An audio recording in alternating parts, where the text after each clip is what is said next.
বাবারা সন্তান পালনে কোনো রকম দায়িত্ব পালন করেন না, সেই সন্তানরা বাবাকে দূরে দূরে ভাবতে শেখে।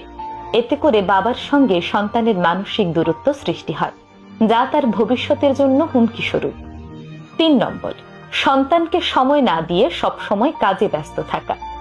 অনেক সময় বাবারা অফিস থেকে ফিরে মোবাইল, ইন্টারনেট কিংবা টিভির রিমোটটা হাতে নিয়ে বিছানায় নিজের শরীরটা একটু এলিয়ে দেন। কারণ অফিস থেকে ফিরে স্বাভাবিকভাবেই সব বাবারাই ভীষণ ক্লান্ত থাকেন। তবে আপনি যদি আপনার সন্তানের সঙ্গে কথা বলার অভ্যাস করে না তোলেন, তাহলে সে কিন্তু আপনার সাথে মিশতে কিংবা কথা বলতে ভয় পাবে। আর এই কথা বলার ভীতি থেকেই আপনার এবং আপনার সন্তানের মধ্যে দূরত্ব সৃষ্টি হবে এবং সম্পর্কে টানাপোড়েন সৃষ্টি হয়। তাই অনেক সময় দেখা যায় মায়ের সঙ্গে ছেলেরা যেমন খোলাখুলি কথা বলতে পারে, মনের কথা বলতে পারে, বাবার সঙ্গে সেই কথাটা বলতে গিয়েও তারা দ্বিধাবোধ করেন। তাই ক্লান্ত থাকলেও যেহেতু সন্তান আপনার